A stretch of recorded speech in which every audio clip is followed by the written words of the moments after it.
Well, hello and welcome to Cody's Game Shelf. I'm going to go ahead and talk about what we've got here at this time. So first of all, I've just got a chess set, small little chess set here, chess checkers set, I guess.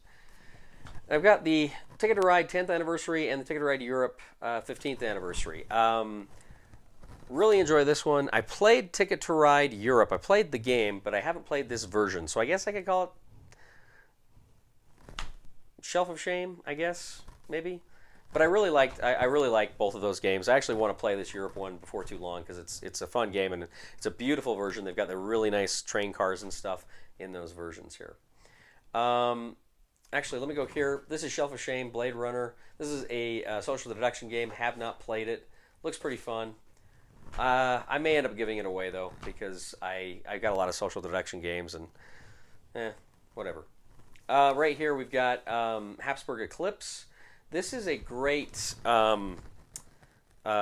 States of Siege game, and I'm hoping. I actually heard they're probably going to make a. Somebody's going to do a reprint of this one, but anyway, I'm looking forward to that.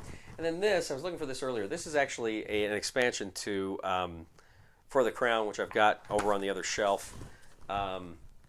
But I really like that. It's a deck building chess variant game. I've got Spyfall here, and Spyfall is another great kind of party game where you're trying to figure out where the spy is. I had the sequel version of it too, but I figured that was just too much Spyfall, so I think I gave that to Zach, and I got that here. Got Shadows over Camelot, the card game here, and that is Shelf of Shame. Haven't played it. Going back over here, I should have done this before. I usually like to do the ones up top first, but I already did these two. Okay. Ticket to Ride Germany. This one's a lot of fun. There was a kind of a German one that came out early on, and I played that too, and I liked it. But I really like this one. You got meeples that you're trying to connect at the end of routes. But I really like the maps on Germany. It's a lot of fun. Shadows over Camelot. Now this is again another great game. This is kind of my Days of Wonder section, in case you haven't noticed. But this is a great game that is a hidden trader. In fact, this was the first hidden trader game I played. No, that's not true. I played Battlestar Galactica before I played it. I think this might have been the first hidden trader game. I don't know. It might have been the first hidden trader game. I don't know. I like it. And I like the fact that you don't always have to have a hidden trader in every game. I think that's pretty cool. I should point out a little bit of Shelf of Shame here. I've got the expansion in this box, and I've never played it with the expansion. It's been a while since I played it.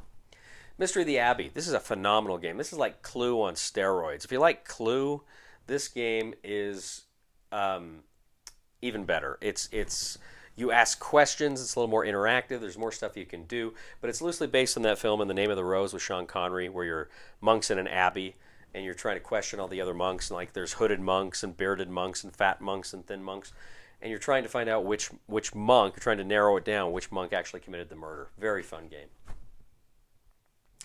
Memoir 44, great fun, Commands and Colors, World War II game. Really good. You got great minis. There's tons of expansions for this game, and I keep thinking I'd like to get some, but I don't play this one enough to justify it. So I really like Memoir 44, however. This is Gravwell. This is actually Gravwell's second edition, and Gravwell, the first edition was phenomenal. I loved it, and the second edition is even better. You're in a black hole. You're trying to get out of a black hole, and you all play these cards simultaneously. And depending on what the cards are, is who moves and how they move. And your orientation to objects closer to you will drag you to that object. So if you don't move in the right order, it can really screw you up, and you constantly get screwed up here. Great game, Gravwell. Okay, DC Comics deck building game. This is the original. This was the very first deck building game, not that I ever played, but the very first one I ever got. I played, a guy was developing a deck builder game. I never played one. I didn't understand what he was talking about. I just didn't get it. Then I played another one that I think Rio Grande Games came out with. It was about like Arctic survival. There was a deck builder, and I didn't get it. I did not understand how deck building worked. And then I got this one. Cryptozoic sent it to me. And it blew me away. And I couldn't believe how much fun that was with just a deck of cards. It's the first deck builder that made me in love with deck building. This is Confrontations. This is like a 4-player version where you're each fighting each other. And like 2 of you are heroes, 2 of you are villains.